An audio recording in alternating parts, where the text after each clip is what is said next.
something to do with society. Yeah, because I say it's something to do the with woman over there was generations speaking a minute ago. I She say was something to saying, do with hang on, disempowerment. hang on. She was saying the same type of thing. Disempowerment, not identification, so on. Yeah. And some I people think you do have to adopt a structural framework to observe the world, and then look at the specific production process within the world and reproduction process of the relations which exist within society. Content over everything! And so I believe that poverty is not some accidental byproduct of the way in which the world is set up. Poverty is an integral component of the reproduction system of capitalism. But look at China. It is an incredible example. 40 years ago, China was full of poor people.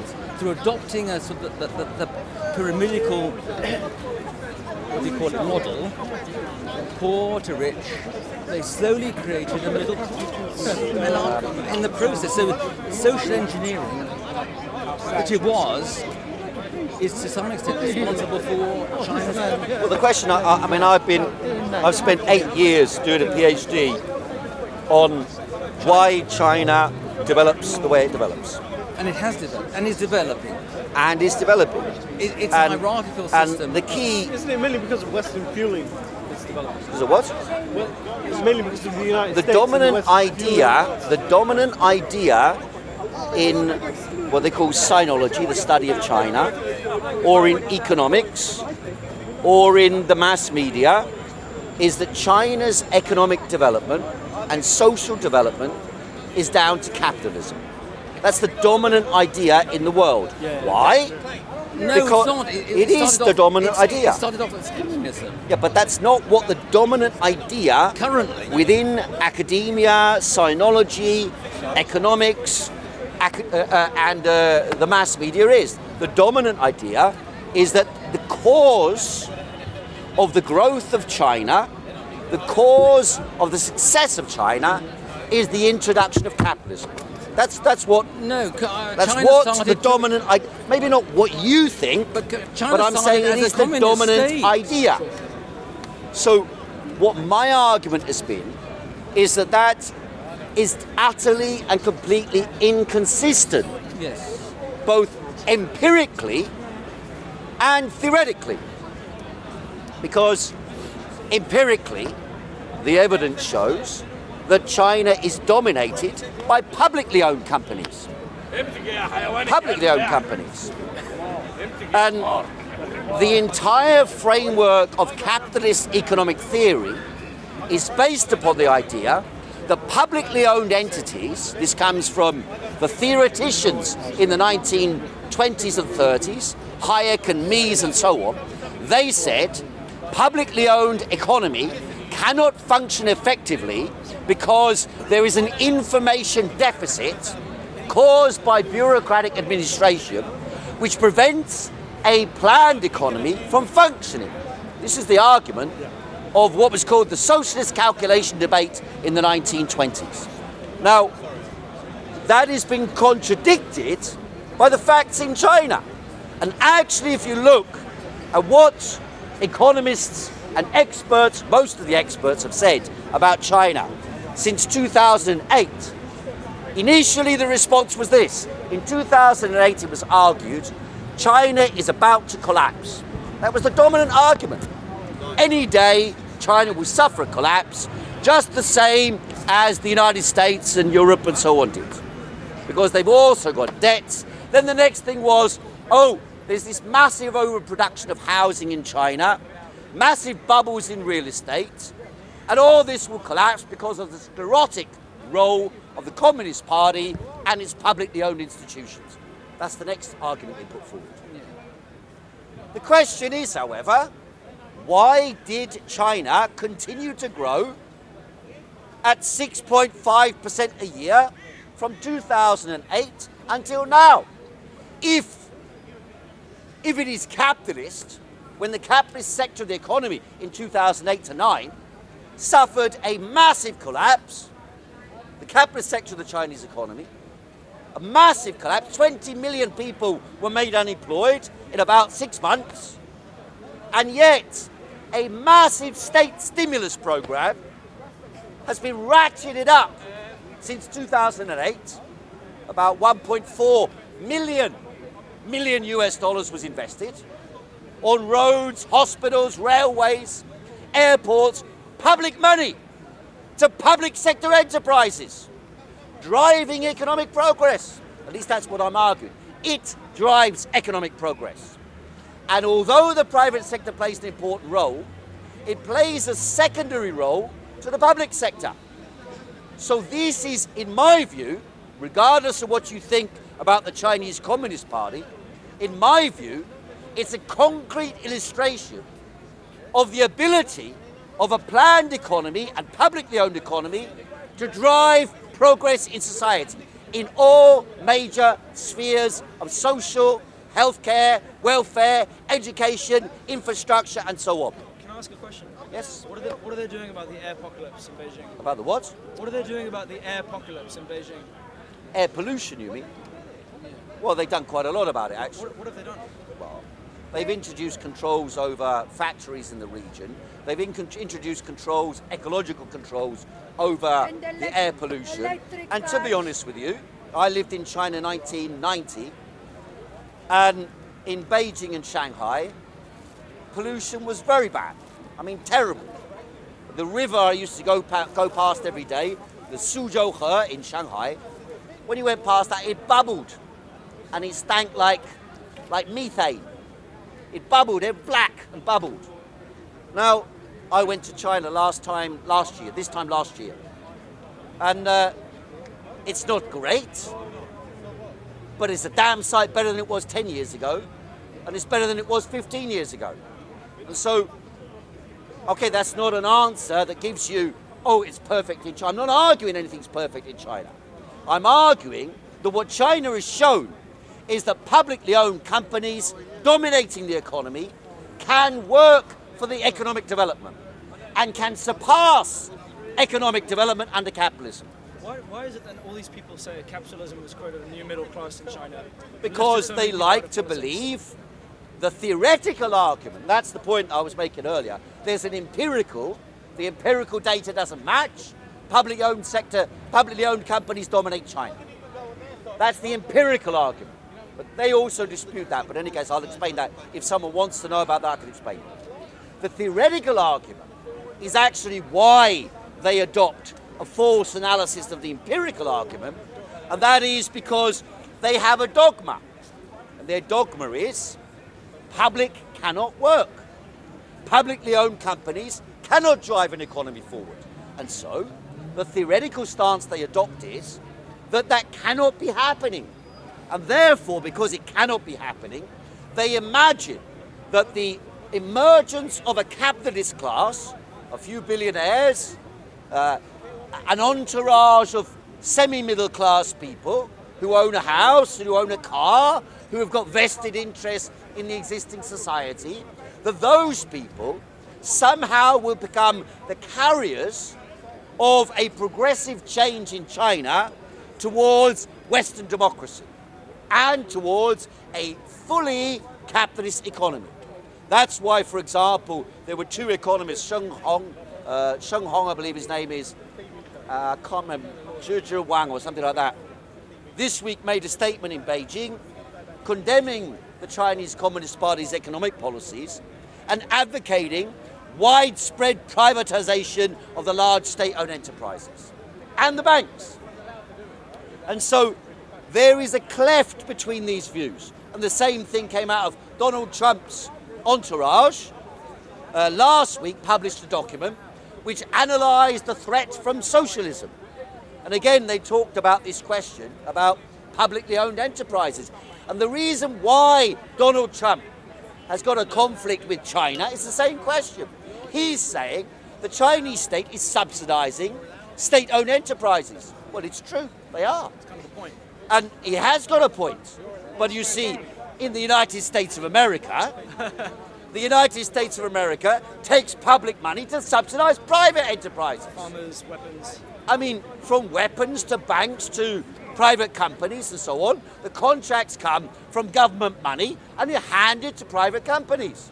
Because their dogma, their ideological foundation is based upon the idea, private good, public bad.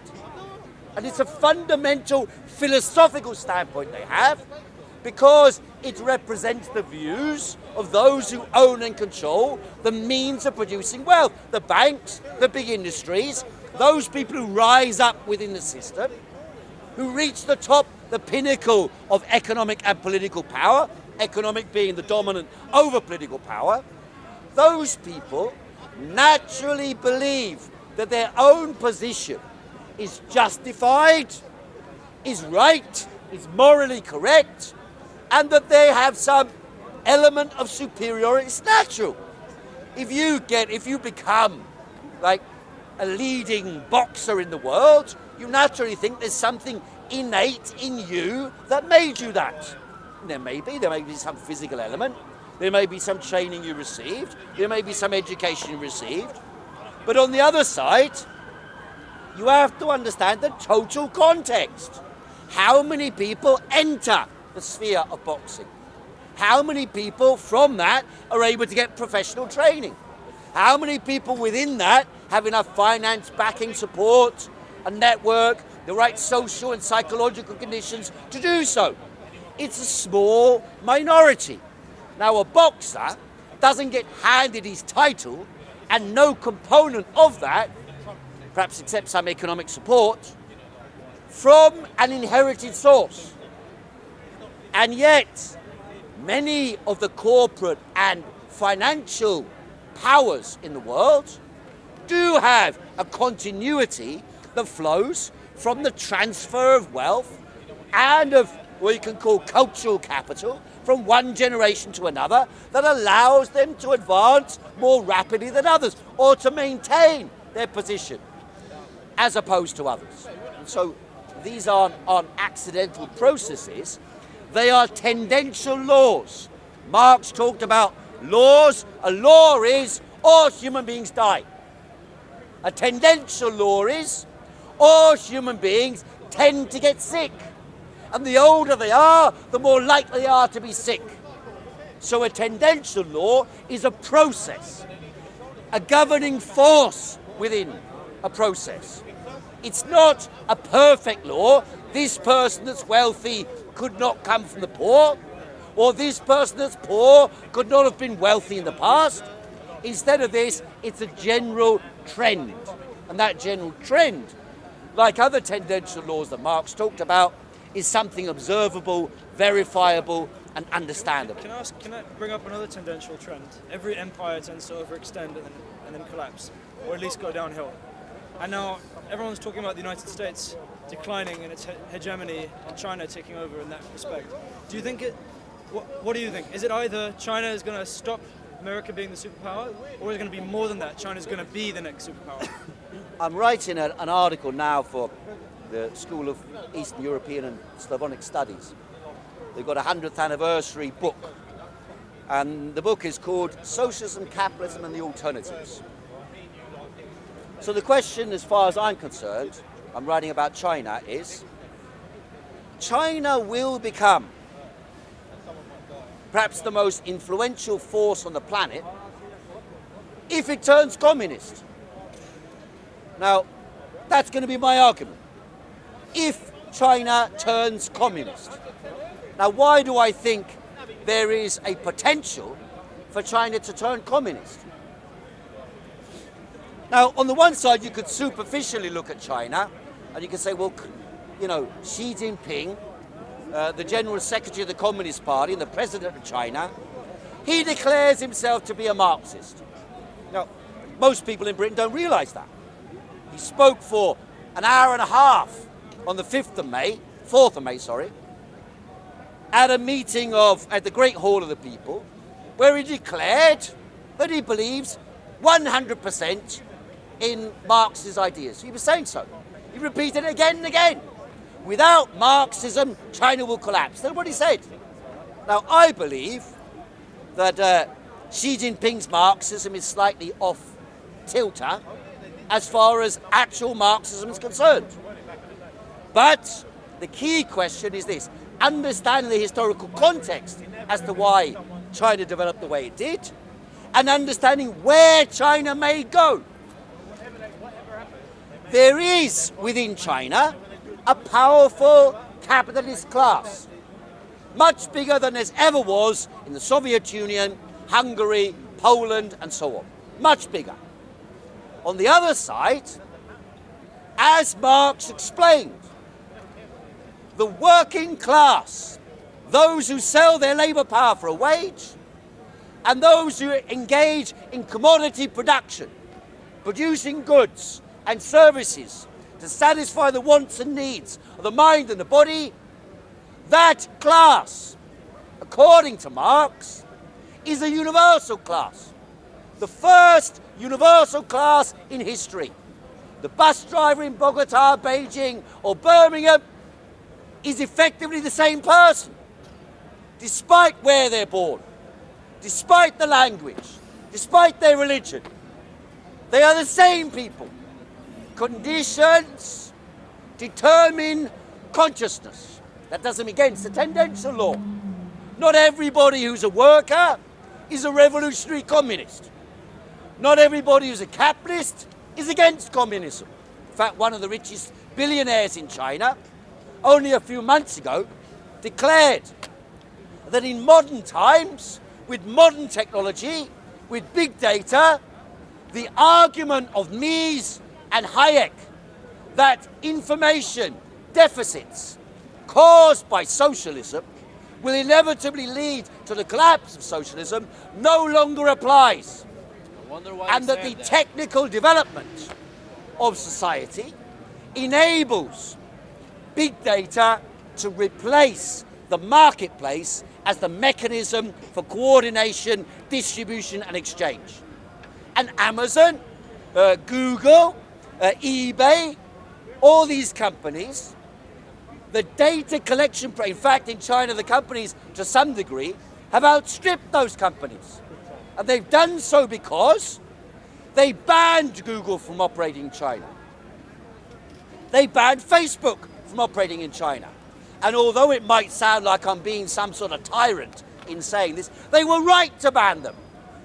Because otherwise they could not create an independent internet infrastructure that could coordinate the activities of the Chinese people. It would have been organised by the American corporations, who themselves, by the way, who are in the pay and have been organised and paid by the National Security Agency to monitor and observe the activities of the world.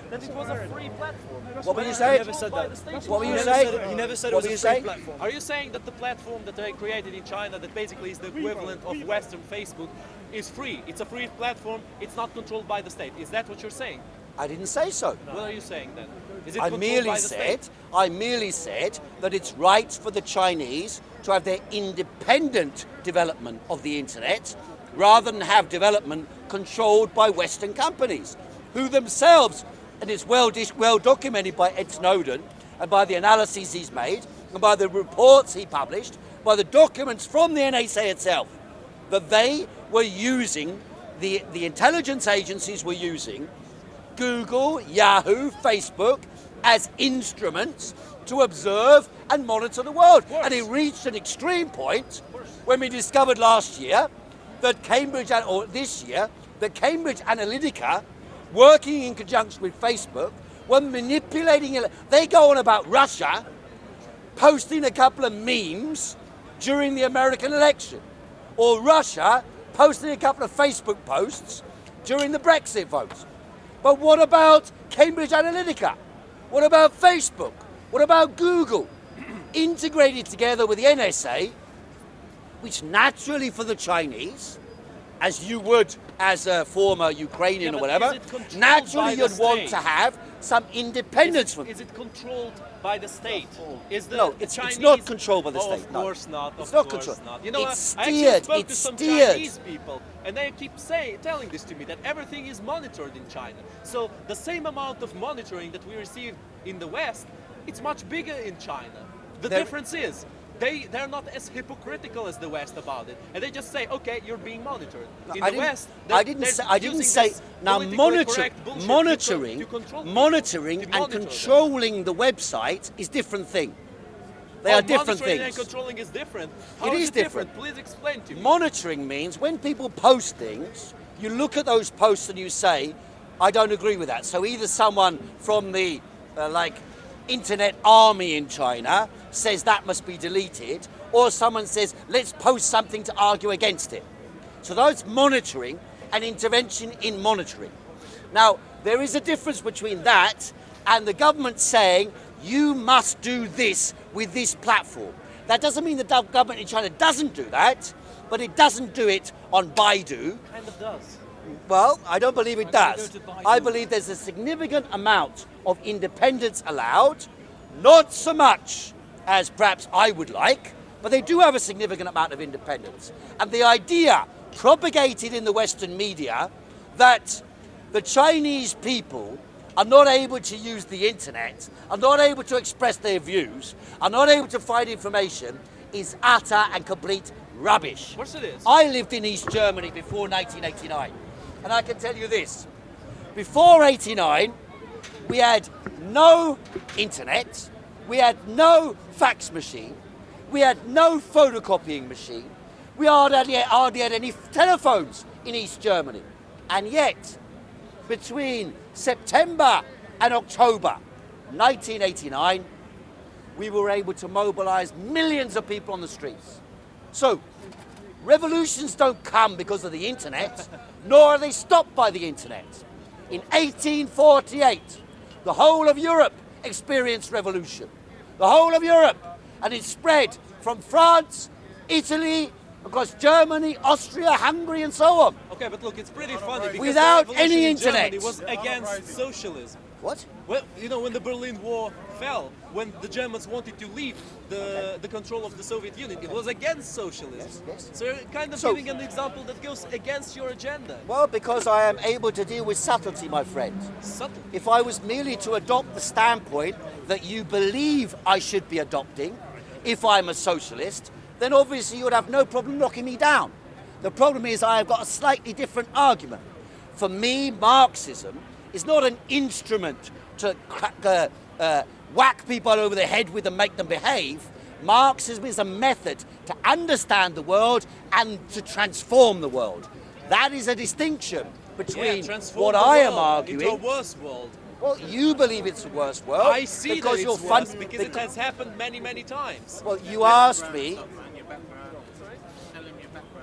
I don't need to tell my background, but seeing that I'm being asked, I'm from Ukraine. Yeah, I so I know. know how socialism hits people in the fucking head. And listen, you know- you're saying that China is going to become a communist country. I now. didn't say, you didn't listen to You what I said was saying. I said, socialist. will China turn communist? Okay, you said that they will become very influential. They're already influential. And that's exactly because they're not completely socialists. Now the thing is, how do you want them to become socialists? Do you want another 80 million to die, like with Mao with the Cultural Revolution? Do you want that to happen again? believe all that propaganda. Excuse me? Well, Propaganda. Were you there when the Propaganda. revolution Well, in China? Oh, were you there when the people died in the Here's Holocaust? Baidu. Can Were you- you can you there? translate it? Were you there? I don't believe all the propaganda. I'm sorry. Oh, you don't believe the Western propaganda? Okay. Do you believe the Russian propaganda? Right-wing Ukrainian and you're Right-wing not in Ukrainian. socialism. 10 million of my people died. You need My people was socialism. almost The world exterminated is by in the a damn state- communists. the world And is- now you come excuse here me. with the audacity The world of, is in a of saying, state- oh, they didn't die. It's all propaganda. The world is in a state under capitalism, Of course, not of socialism. course. It's not Everything is because of big bad capitalism. That's why when the Soviet Union ended, everybody tried to go to the capitalist countries, to the USA, to Canada, to And- Europe. and?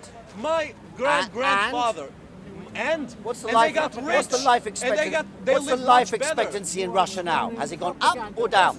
Oh, thank you, Mr. Sherlock life Holmes. I'm here. asking you. Mr. Sherlock Holmes. Sherlock Here. Holmes? When you destroy an Mr. Sherlock order, Holmes. obviously things will get worse immediately. My friend, but then how many they years? might get better. How many years between 1991, the collapse of the Soviet Union, and today? 2001, 2011, 28 years, right? 27 years. 27 years, a generation. How old are you? I'm 22. Right, so you weren't even around at the time, right? Now, despite that, what I argued was quite simple, or what I stated was quite simple. You said, Sherlock, it's a fact. You stated a fact about what happened to the Ukrainians. So I'm stating a fact about what happened to the people in the Soviet Union. Life expectancy for men and women collapsed. For men, worse. And he's going to tell But for you women next, as well. He's going to tell you next. Now, Lenin was a monster. living standards. Excuse me? Living standards. Lenin One minute. was a One monster. minute. I'm going to tell Lenin Living was very standards. misguided. I'm going to tell Stalin was the real monster. Living standards for the people of Russia and most of the former Soviet Union have barely risen or have fallen since the collapse of the Soviet Union. Living standards. Now, that's a terrible thing. You might blame that on the legacy. You probably do. But you see, the question is, what alternative is there? Is the alternative you're presenting to what existed in the Soviet Union? And that's what I did in East Germany. I presented an alternative to the Stalinist system in What is East your Germany. alternative? My Marxism. alternative was a democratic, socialist administration of the economy and society. Of That's course. what I argued Of for course, because in something that 1989, failed, we should in just go back Germany, to it in now. East Germany, in 1989. I participated in those revolutions. I argued for those Why did ideas. the East Germans want to leave the communist bloc? Why did they want it so much? Why, when the Berlin Wall fell, everybody flooded to go to West Germany? I'll answer you. Why? I'll answer you. Because the system of Stalinism, established basically under the tutelage of the Soviet Union, established a particular type of governance. That particular type of governance had public ownership as a general form, had political dictatorship as a general form, in the context of the Cold War. Now, I've spoken to the former leader of East Germany, Hans Modrow. I had a long interview with him. I discussed with him in 2004 or so. I asked him what motivated him. He said, well, I experienced the regime of the Nazis. Because I experienced the regime of the Nazis, I naturally sided with the Soviet Union. That wasn't just, there's a man behind you who has the same attitude. Exactly. He's 90 years of age. He's not got no experience. He's got life experience. When he was a child, he was shot through the neck by the Nazis, right? I understand that. Right, so, I understand so the why motivation Jews would join and with the Soviet ideas Union because which they were gave being birth exterminated. to people's behavior, attitudes, and the regimes established in those names, they had a particular context in which they emerged. Just the same, and I'll return just to do a touche on you. Just a little touche on you. Go ahead, do the touche. Just the same as the circumstances of the collapse of the economy in the Soviet Union, and then the breakup of the Soviet Union, and the creation of independent Ukraine and all these things. What does it give rise to? Yes, that's not to defend the Stalinists in the Soviet Union, but what has it given rise to? I just watched on television 2 days ago. Thousands of neo-Nazis marching on the streets of Ukraine. Of course. Of Kiev. Of Yes. course. Oh, yeah. Yes. Here we go again. You don't Here we believe go that? again. Well, that It's doesn't not exist. true. It's propaganda. It's Russian propaganda right now. Well, Listen, you talk all this bullshit about so- Western propaganda, Western. It's true. I didn't. The West There are many says people a who've lot of argued. propaganda. There are many But people who've what makes argued. you think that Russian propaganda is more trustworthy than Western My friend, propaganda? I wasn't watching Russian propaganda. Of course you were. But you are Where did arguing. you see it? RT. Was it RT? It wasn't RT, no. I watched Ukrainian propaganda because Excuse I'm me? from Russia, and of course I have my relatives in Ukraine. Yes, so I watched all propaganda, and to tell you the truth, I think that all we watch on TV is all propaganda, but obviously. different kind of. And when I see Russian propaganda on our TV, I don't think and I don't hear any negative things about people. Oh, really? Really, about people, about power, yes, about the style of certain people, yes, but not about people. And when I watch TV in Ukraine, of course, I like this country very much. I like people which live there. I really like this. They are great. They are my relatives, and I love them very, very much. And I'm very pity that there is some such circumstances in between our countries. But when I hear propaganda in Ukraine, unfortunately, I hear that this is against those people, particularly people. So this is very tiny thing, but this is very strict about certain people that they are doing wrong. So this is very pity, to tell the truth, because people absolutely are all the same. No, they're not. No, they're not. people- People differ a lot in terms of culture and in terms of their culture, mentality. maybe, yes, but People in terms of live- its Some people nature. see themselves as a superpower that has the right to go to another country and just invade it like There's that. only one country And that thinks that. Excuse me. There's only one country that thinks no, that. there isn't. There is Every only single one. empire thought that throughout history. As you said, you're too young. Of course. The same argument that people make. You're young and The thus problem you're is, wrong. the problem is, the reason why I said, Project from the American century. Oh, the Americans are the No, only the project ones. from the American no, They are the only ones. the reason I said to I'm not you, defending the Americans. the reason I said to you, I will touche you, defending them. because I noticed that there's an inability. You see, expect me to answer, and I'm quite happy to do so, why, for example, I argued for a different regime in East Germany when the Berlin Wall was collapsed, or before the Berlin Wall collapsed. Why did I argue that? I was not on my own in arguing that. Many people, not only in East Germany, but also in Russia and in Ukraine, argued for a democratic type of socialism. And in fact, the reason why a significant part of the Eastern Ukrainians support, or better said, oppose the regime in Kiev, is not because they believe in Putin, No, but because because most of them many are of them, Russians many of them that are were allocated nostalgic, in Ukraine after the Ukrainians were exterminated. for elements of the life in Ukraine or elements of life in the Soviet Union which existed before. And the areas in eastern Ukraine were economically superior to western Ukraine. And because of that, people felt there was more progress in the Soviet Union than if you fall under the sway of NATO. And because you have this, instead of, as I was saying, you couldn't accept the touche without adopting enemy. The gentleman here turns around and points out to you the United States of America, and you minimize that element I don't minimize it. and maximize I the don't Soviet element. minimize it. But I you do are. not minimize You it. are. No, I'm not. Now that's not America to say. is the one That's not to say superpower. that an argument is the one world and that's power. precisely the but point. America is not the only power in the world. Oh, it's not to It's say not that the the only one argument. to oppress other people. Right. It's not the only one It's to not conquer to say- other countries right now. It's not to say that the argument that if I say America has engaged in military operations all around the world, that you should then turn around and say, oh, the Soviets did the same.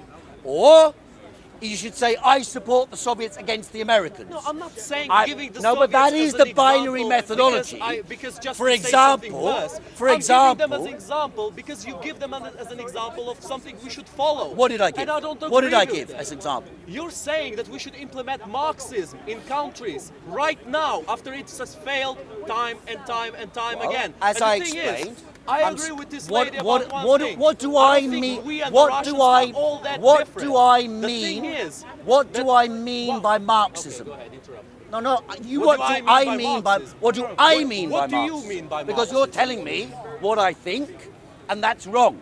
So tell me what it is that I think. Listen.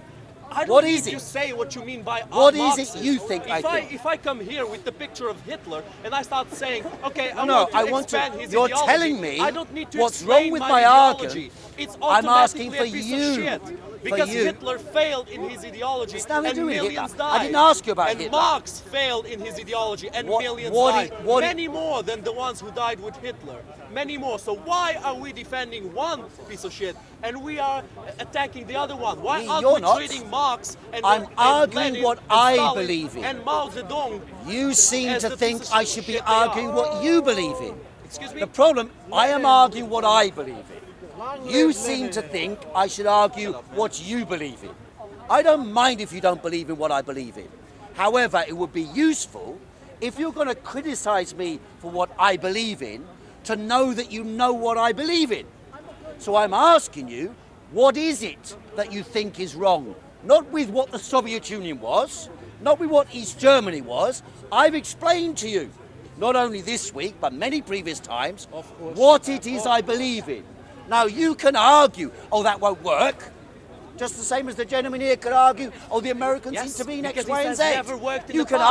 argue that. It has failed Because, time and time again. now that is not And an that's the argument. of That every is not single an communist. argument. It has never worked No, because it but was that is not an real adequate socialism. no. Because it was not real communism.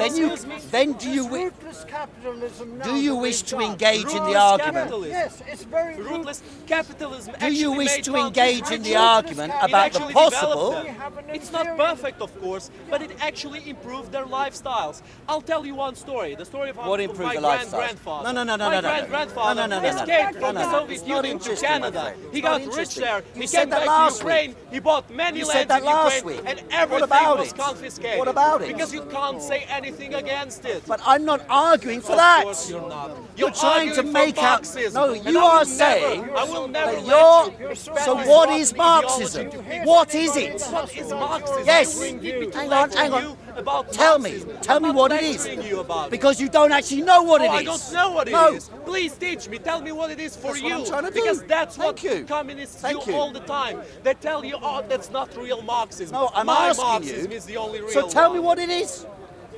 What do you mean, tell me what it is? Do you If need you're me to saying explain to me- what Marxism is?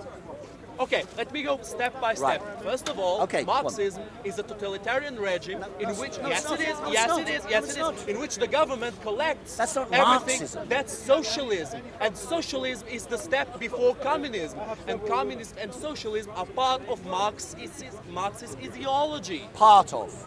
They're- A minute ago you said totalitarian states. That's Marxism. Yes, that's what Marx says. That's how we get to communism. Because communism for him is a complete lack of state. Is that right or is that wrong? Communism. Hang on. It's a lack of state on the one for side, Marx. right?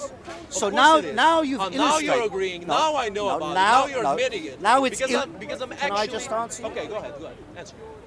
You cannot argue simultaneously that communism or Marxism is a totalitarian state at the same time as you just explained, which is also true, that Marxism stands for a society without a state. Yes, I can. How can you That's have a what Marxism totalitarian is. state at the Sir, same you time don't as know a Marxism society? yourself. I and do, you have pretty well, my Marx's friend. picture here. No, You are explain completely that ignorant of contradiction. Marxism. Explain Marxism that. begins Explain that with contradiction. Socialism. Socialism Explain- is a totalitarian ideology. Well, the Labour In which- Party is the Socialist Party. The German Social Democratic Party is socialist. The French Socialist Party, are they totalitarian dictatorships?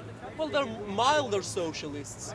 So, but you said Listen, there are socialism right-wing is parties the and there are totalitarian. left-wing parties. You said can't say every socialism. left-wing party is a socialist So not all party. socialism And you is what can't you call just said. every single right-wing party as a fascist or No, I'm not Nazi doing party. that. I'm not Well, doing you're it. kind of It's doing you it. I'm who sorry. did that 2 minutes ago No, I didn't. in relation to socialism. No, I didn't. You want to retract that, you mean? No, I didn't. What I told you, I'm You said explaining to you what socialism Marxism is a totalitarian ideology. Yes, it is. And Socialism, yet, if I then implemented- said the Labour Socialist Party is parties socialist. are not necessarily The so- the- totalitarianism. Socialism What? and What was socialist that? parties are different. You know, Right, we live okay. in a democratic country. European countries are democratic and they have socialist parties. That doesn't mean they have to be totalitarian. Okay. You know, because So this you is don't a have. democracy. So socialism This is doesn't have not to be totalitarian. socialism. So This is socialism. democracy with Socialism some, does you know, not. some qualities So of socialism does not have to be totalitarian. Yes, it does. But socialist parties don't have to be. Listen, I don't know if you're So, just so playing tell me, dumb or tell me. something. No, if I'm you're just trying to to clarify ignore what I'm because telling you're you. But saying socialist you parties- know listen, what listen, your listen. argument doesn't want to constitutes. listen to you. The fact of the matter is, what you're illustrating, if you watch it on video later this week, what you're illustrating is that you're not capable of the flexibility of mind to at least enter the realm of the thought of the other side. And that's I what am. hinders your intellectual development. Because it doesn't matter whether you agree with what I'm saying. The question is, do you understand what I'm saying?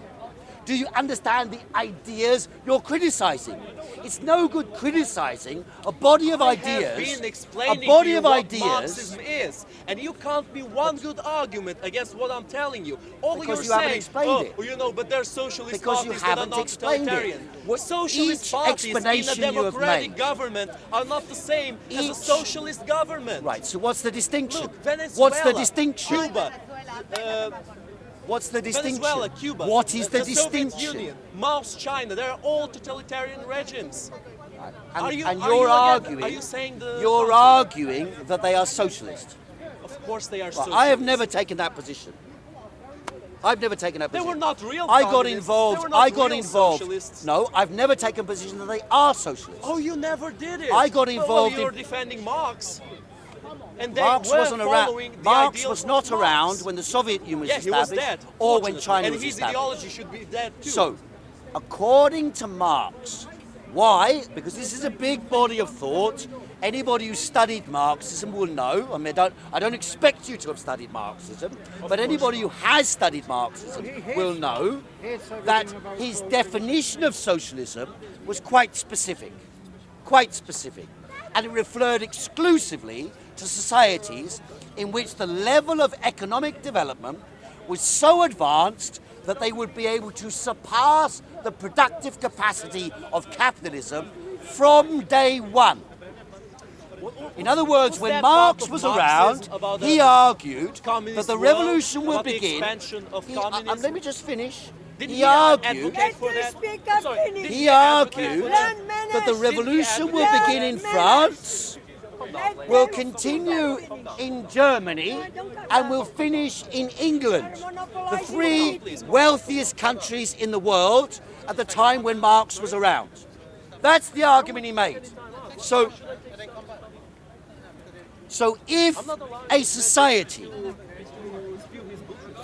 if a society is technically and economically developed, does it have certain characteristics and possibilities which are distinct from a country that is economically backward and poor? Does India have a different democracy than England?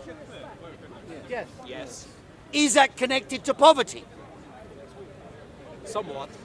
Is the character of Indian society dominated by poverty? What do you mean the character of the In other words, in India, 180 million people out of 1,400 million people are called untouchables. Yes, I know about Most of them clean toilets or deal with the sewage. Yes, there's And they much are more poverty slaves in India, effectively that's true. from one generation to another. Is that not a function of economic poverty in India? Well, I guess. It's not exclusively, but it's a function What of is it. your point? Why are you saying My this? point is, Marxism is a materialist philosophy. Firstly, that. The materialist philosophy starts from the idea that the material conditions determine the character of the society. If a society is wealthy, the character of the society is different to a society that is poor. That's not Marxism, that's pure logic. That It's is simple. Marxism. 1 + 1 equals I'm pure sorry, logic. it's Marxism. Okay, Marxism might have some logical parts that, you know, the guy grabs. Well, that is what Marxism is. It's not. two Marxism concepts: is about other things. materialism and dialectics. These two Dialectics. concepts, yes. Dialectics is the concept that everything is a constant process of flux and transformation. If everything is a constant process of flux and transformation, and nothing remains the same, what you just said, for example, is not quite true. 1 and 1, although it logically and for everyday purposes equals 2, is actually never 2. Your name? Changing. Okay, so wait. What What's part- your name? What part- What's your what name? does my name matter? Okay. Okay, what's your name? Joseph. Joseph. Now, is Joseph Joseph? Stupid question, What kind right? of question is that? It's a Marxist dialectical question. No, Joseph. it's an existential question. Joseph is Joseph for the point of view of everyday communication and his everyday life. You are running so Joseph, far however, away from I'm the trying, reality of I'm explaining to you Marxism. that you came to philosophy I'm explaining now. to you You're into Marxism is a existential philosophy. crisis now. No, of course, It is a political philosophy. Yes. It's about politics. Which is it's what? not about existentialism. Oh, is What it called existentialism? Joseph or is it called blah, blah, blah, blah, blah? You're so biased No, against Joseph. Existential question. Well, the question Listen is, to me. You did- Marxism what is part a of those philosophy. two qualities It's of composed of Marxism two that you told me strands about, in what philosophy. part of them does it make that Marxism has a controlled economy by the state? That socialism has a controlled economy by the state? That socialism has a propaganda that controls the people? That they, you know. In fact, Marx never argued any of those Oh, things. he's never argued No, any of them. no. Okay, then Tell why, me where. why I've does read every his work. single Tell country me that implements Marxism have a propaganda? Because the system? material conditions in the Soviet Union in 1917, from which the regime that you criticize so virulently and understandably, where it came from, where did it come from?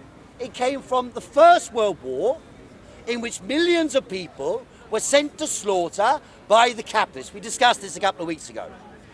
It was a war of interests. Yes, by It was the not capitalist because of interests. capitalism. It was Well, because that's one your side opinion. wanted something, I put my and the other opinion, side wanted you put your other opinion. things. I believe capitalist interests dominated. But the central crux of the question is different to that. The crux of the question is this. If people in 1921 in the Soviet Union are eating other human beings to live, you can create cannibalism, but not communism. And because of that, in order to resolve questions of poverty, starvation, desperation, without a private economy dominating, the state assumes the character of a military regime. Thus the emergence of what we call the totalitarian state in the Soviet You know, Union. that is fun. This is That not a is pretty function. funny. This is a You materialist are a comedian, I see. function. You're a comedian. Because the time where people No, were we're actually not. eating each other not a was comedian. after the implementation of the communist regime, Well, of I the said socialist 1921. regime. Yes, when they I said confiscated 1921. the food of the people and they left them to die.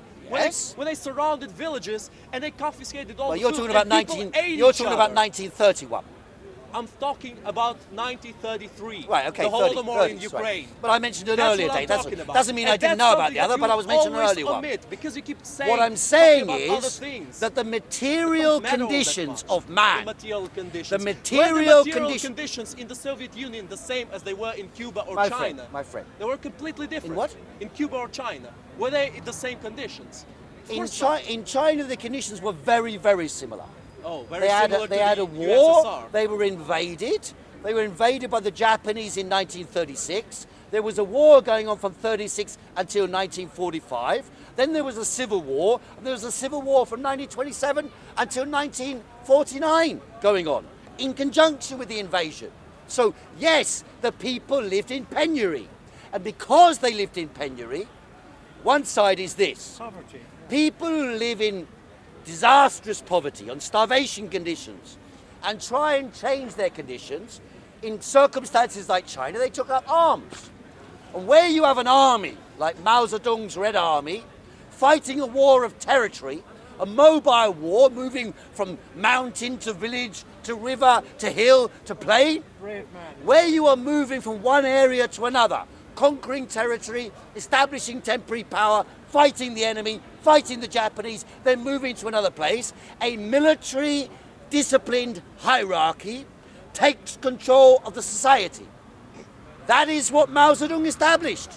A military regime from 1927 in one place or another in China. And what And happened that after he established that it? regime What happened moved after? into the cities in 1949 and established a regime based on the hierarchy of power Please that they had say in the something. army. What happened after the So they- establishment of that regime? After the establishment of that regime, the internal contradictions of poverty and of the need for development led them on the one side to make tremendous economic progress. Do you On know the other, about the five on the plague other policy? side, on the other About the side, 5 plagues. just let me finish.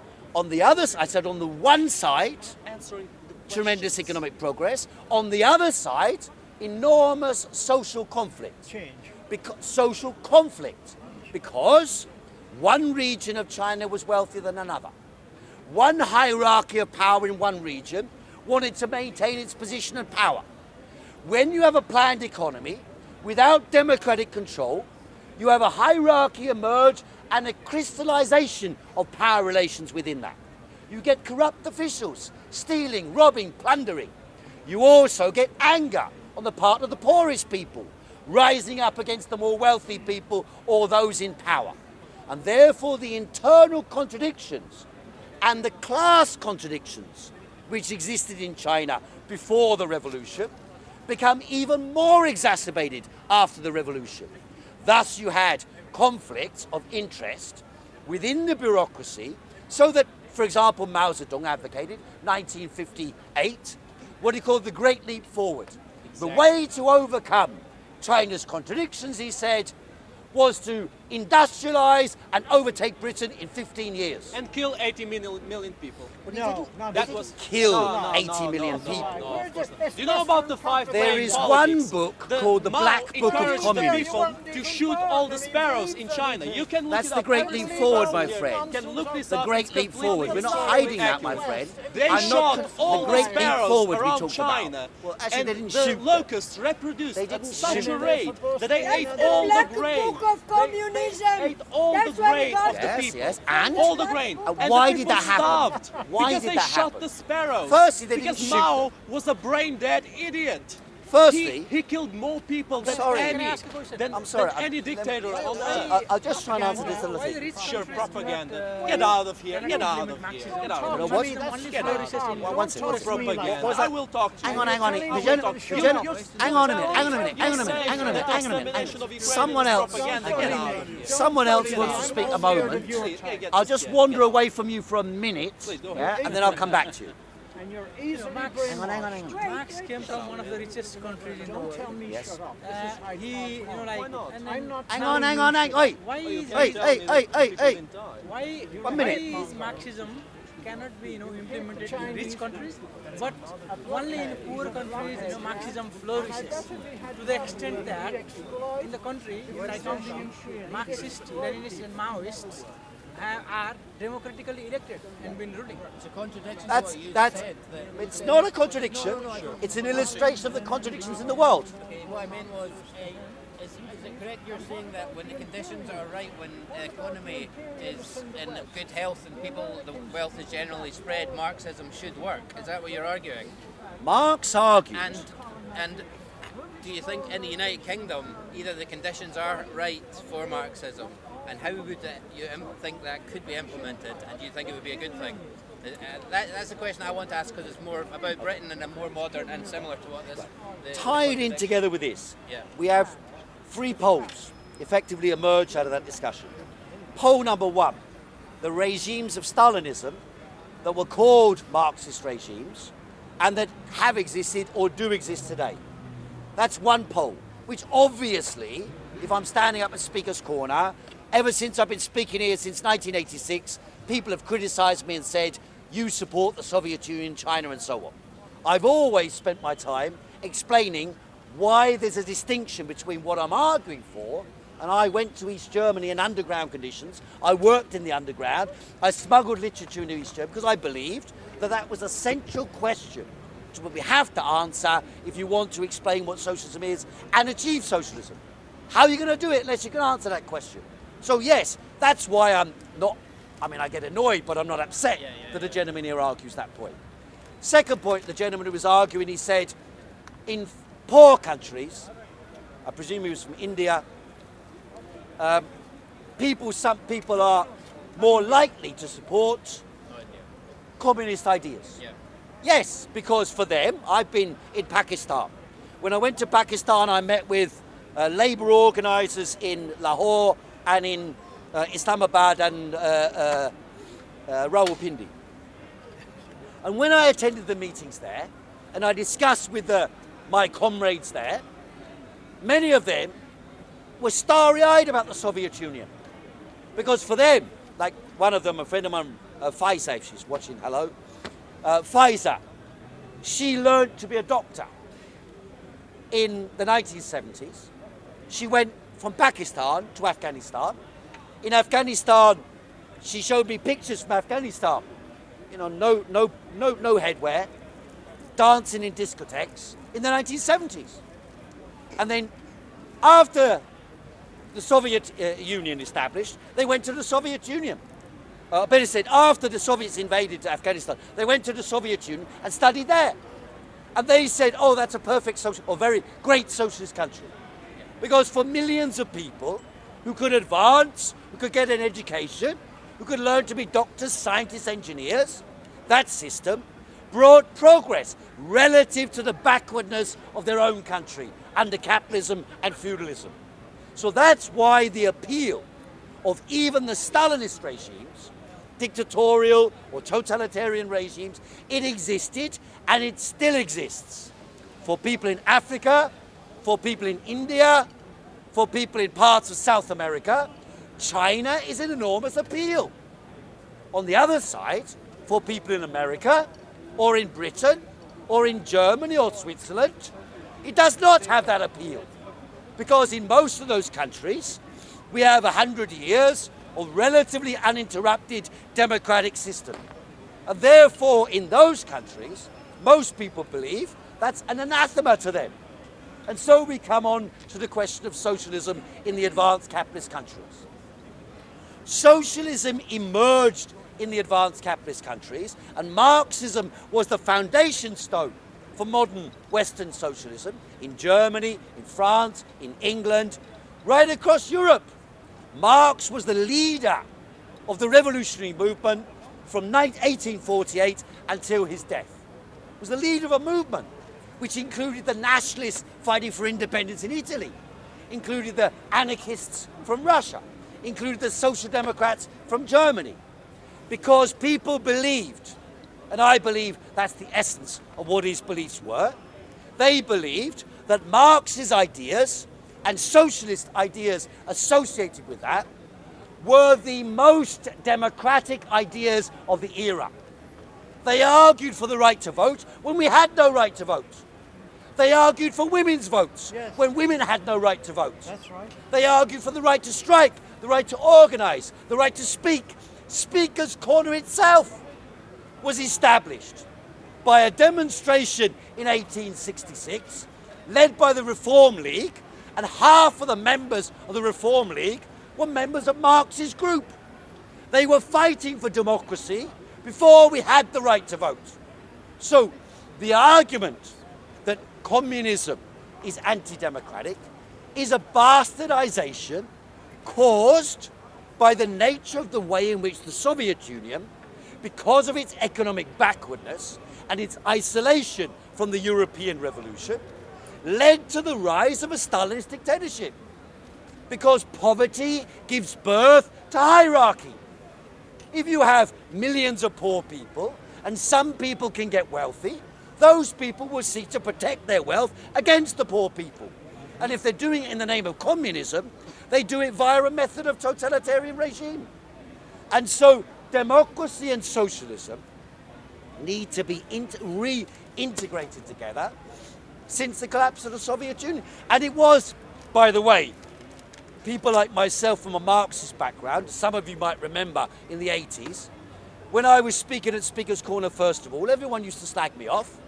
What are you doing at Speaker's Corner? Why don't you go to East Germany? I went there, partly because of what they were saying, but because I believed, and I still believe, that the alternative to Stalinism is not capitalism, or should not be capitalism, but should be democratic administration of the economy for the meeting of the needs of the people. Democratic, I mean this, and that's why today's world enables us to do this. Marx didn't write about communism. He wrote one document called the Critique of the Gotha Programme. It's about 30 pages long. Almost everything Marx wrote about communism is in there. So evidently he didn't have any blueprint. Why didn't he have a blueprint? Because he believed in order to understand where we are going, we have to first understand where we are. So he spent his time in London, in the British Museum, studying technology, science, culture, anthropology, mathematics, physics, biology. Why? because he wanted to know how we can use what we have around us now and the technologies emerging in order to create a better world, but not based on the production of profit for a few, but based on meeting the needs of the people and raising the living standards so high that we work not 40 hours a week. 40 hours a week was a demand in 1860. They wanted a world in which the labour time we spend to earn our living should be 2, 3 or 4 hours a day, but later they wanted to be 1, 2 or 3 hours a week, and even nothing. Why would it be nothing? Because the distinction between work and leisure will disappear when people use their hands and their brains for what they feel they need and what they feel they're capable of. That is what Marx meant. He talked about what we can do in the current economic development. So what can we do now? That's the question. We have technologies able to cure human illnesses, like nanotechnology, biotechnology, in ways that were inconceivable in the past. We have the technology to produce unlimited quantities of food without killing a single animal. We have the ability to produce agriculture, to produce meat with unlimited quantities. The problem is not shortage. The problem is, how do we deal with the technology of abundance? An example, in my pocket, I have a technology of abundance. With this instrument, I can contact most of the world, with a simple piece of equipment in my pocket. And inconceivable 30 years ago. Inconceivable. And yet here it is, in my pocket. More technology in this than sent man to the moon. In fact, 100 times more technology in it than sent man to the moon. And yet, the instruments are used to control us rather than us control them. Anything I type on here, if I go to Google and I type a search in, what I do on my machine and I click on that, it doesn't belong to me, it belongs to Google. If I go onto Facebook and I send something on Facebook, it doesn't belong to me, it belongs to Facebook. Mark Zuckerberg, man who wants to be president of America. That is the reality. So the question is, given our current level of technology, given our current level of intercommunication, is that not at least part of creation of the capitalist society? well, it's almost entirely. Yeah. The mobile phone is almost entirely And all the the product technology that goes with of publicly owned entities. Yeah. Almost entirely. For example, the touch screen was invented by the CIA, state organization. Intercommunication via satellites was made by NASA. The microchip, in its present form, was developed by the American military. These aren't private profit-making companies. These are entities designed to serve the needs of the state. I mean, let me just give you an illustration. When we watch television, I was just thinking this last night. I was watching a TV program. It was pretty crap, but I watched it to the end. And it was about a police operation in Germany. And what struck me was this. Why is it we're so obsessed with crime television? With watching how the police solve things. We're watching military interventions around the world. Yeah. It's because you look at those people on the telly, as opposed to you watch, for example, The Apprentice. You watch The Apprentice, and they're all talking shit about how they want to get up in the world. Rubbish. About how I can do this, I can do that. But in a crime program, all the police are standing around, collectively discussing the best strategy and tactics for resolving this problem in society: a murderer, a criminal, a terrorist. And we expect them, we watch it with a view, could they do this? Could they do that? Why don't they do this? Why don't they do that? Because the police are a public sector institution. And we believe that a public sector institution should serve the needs of the people. So it is with the health service. That's why we also have health service programs, analysing how a doctor, like House, okay, it's a private private hospital there, but other TV programs deal with the NHS. They're all dealing with public sector institutions. And we think, can that be done this way? Can that be done this way? Can that be done that way? Same with criticism of government. Why do we criticize government? Because it's a public sector institution, and we're concerned with how that could be operated differently. And if you take the enthusiasm that millions of people around the world have for football matches at football stadiums, and you transpose that into the administration of the public sector of the economy, and you expand the public sector sufficiently to be able to control what happens, what the outcomes are, then you have laid the foundation for socialism. That's how I see what Marx argued for. And that's why the most advanced countries, although, as I said at the beginning of this meeting, in my opinion, China is about to reach the point where it could turn communist. It has never been communist, but it could turn communist, because now the working class is so large, larger than America's working class and Europe's working class put together, and Japan's working class put together. And the working class, according to Marx, this was the crux of his argument, because of their role in the production process.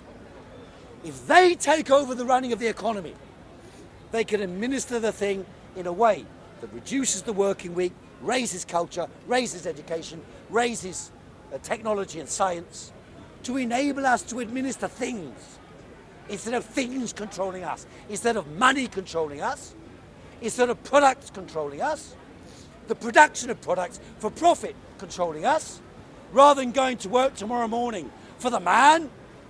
Instead of this, you go to work to do what your internal volition and your culture and your morality teach you to do. And that will be, in my opinion, a better world than we have today. Thanks very much, ladies and gentlemen. See you again next week. Thank you very much. Thank you.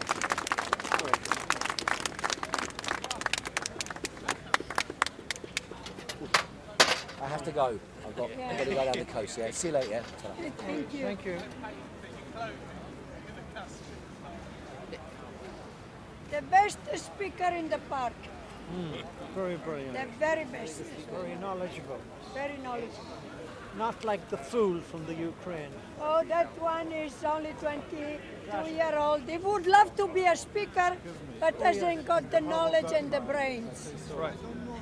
Hi guys, I just want to say that smoking is very bad for you. Very bad for your health.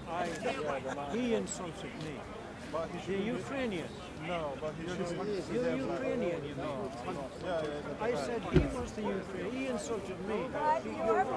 He told me to shut up. And when he said that now killed 80 million people, I said he's Content over everything. Content over everything. From your melody. God, man, say it straight. Man, don't listen to BBC. Man, don't listen to ITV. Because listen. And I said, sorry, I'm not talking to you privately. Now, did I violate the show? Well, it was a matter of life and death. I felt I didn't feel safe going off anywhere in the park with him. He may have a knife. I don't know. I saw him as a potentially dangerous human being. I still do.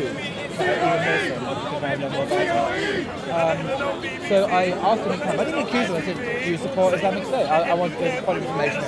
But